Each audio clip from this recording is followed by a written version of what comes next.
ناظرین، آج ہم اپنے پروگرام کا آغاز برطانیہ سے کریں گے، اور برطانیہ وہ ملک ہے جس کو دنیا کے طاقت ترین ممالک میں شمار کیا جاتا ہے۔ اور فضا، آپ کو پتا ہے کہ برطانیہ کی جو حکومت ہے وہاں پر سرکاری گاڑیوں کی تعداد صرف 45 ہے، یعنی کہ پورے 45,000 کے نہیں، صرف 45 اور صرف گاڑیاں 45 صرف 45 گاڑیاں ہیں سرکاری۔ اور جب کسی بھی محکمے کو کسی بھی سرکاری محکمے کو کوئی گاڑی چاہیے ہوتی ہے تو جو بھی گاڑی اس وقت میسر ہوتی ہے وہ گاڑی استعمال کر لی جاتی ہے، خواہ وہ گاڑی کسی وزیر کو چاہیے، کسی مشیر کو چاہیے۔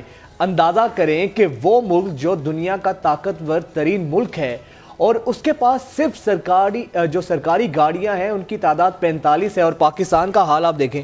ارے برطانیہ رہا غریب ملک، اس کے پاس پیسے کہاں پہ ہیں؟ ہم شاہی خرچیاں کرنے والے ہیں، شاہانہ انداز ہے ہمارا زندگی گزارنے کا۔ اور آپ کو پتہ ہے ہمارے صرف سندھ میں کتنی گاڑیاں ہیں؟ کتنی؟ 25,000 گاڑیاں صرف ہمارے صوبہ سندھ میں ہیں، جو کہ وزیروں، مشیروں، MNAs, MPAs, پھر آگے ان کی فیملیز کو الاٹ کی جاتی ہیں، تو وہ صرف 25,000 ہیں۔ اور پھر آپ کو پتہ ہے 400 لیٹر ماہانہ فیول جو ہے وہ ان کو فری ملتا ہے، مطلب ان کو مراد کی مد میں دیا جاتا ہے، تو پیٹرول بھی فری۔ اور اگر اس کو اب کل خرچہ لگوائے تو تقریباً 25 ارب روپے ہمارے بجٹ کا صرف ان کے پیٹرول میں اور ان کی تنخواہوں میں چلا جاتا ہے۔ اور ابھی 25,000 گاڑیاں، انہیں مزید بڑھانا چاہیے یار۔ 25,000 گاڑیوں سے کیا ہوتا ہے؟ ظاہری بات ہے، برطانیہ غریب ملک ہے، اس کے پاس پیسے نہیں ہے، وہ اپنی عوام پہ پیسے خرچ کرتے ہیں، ان کا ہیلتھ سسٹم اتنا اچھا ہے، ان کا ایجوکیشن سسٹم اتنا اچھا ہے۔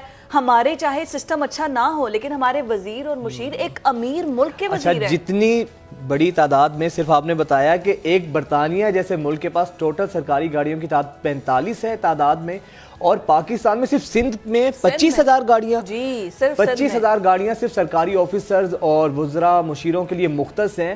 لگتا ہے ایسے ہے دیکھ کے جیسے پاکستان میں جو گاڑیوں کی تعداد ہے، جیسے پاکستان اتنا مضبوط معاشی طور پر ملک ہے، امریکہ کو پاکستان قرضے دیتا ہے، لنڈن، آسٹریلیا، کینیڈا سے لوگ یہاں پر نوکری حاصل کرنے آتے ہیں، اور وہ یو کے دیکھو صرف کتنا غریب ملک ہے، 45 گاڑیاں رکھے۔ میں یہی کہہ رہی ہوں، اور اوپر سے ان کے جو وزیر ہیں، مشیر ہیں، جو ایم این ایز ہیں، ایم پی ایز ہیں، وہاں پر ان کو تو فری پیٹرول بھی نہیں ملتا ہوگا، ان کو تو فری میں گھر میں الاٹ بھی نہیں کیا جاتا ہوگا کہ آپ نے انگلینڈ کو سرو کیا ہے تو اب آپ جاتے ہوئے اتنے کنال، اتنے ایکڑ زمین آپ لیتے جائیں، جاتے جاتے آپ یہ گھر بھی اپنے نام کرواتے جائیں، اور پھر دیہڑیاں تو آپ کی ویسے ہی لگتی رہتی ہیں، آپ ویسے خانچے تو مارتے رہتے ہیں۔ لیکن پاکستان میں یہی تو موجیں ہیں، پاکستان میں یہی تو سب کچھ ہے۔ آپ چاہے بینک ڈیفالٹر ہو رہے ہیں، آپ بینک ڈیفالٹ ہونے کے ساتھ ساتھ آپ کے پاس پیٹرول خریدنے کے لیے نہیں ہے، آپ کے پاس ڈیزل خریدنے کے لیے نہیں ہے، آپ کی ایلسز اوپن نہیں ہے، آپ کے پاس بینکس میں پیسہ نہیں ہے، لیکن کیا فرق پڑتا ہے بھائی؟ گاڑیوں کی تو موجیں ہیں نا ہمارے پاس، موجیں ہیں۔ اور دوسری جانب ہمارے ملک میں جہاں پر فیول کا اتنا بحران ہے،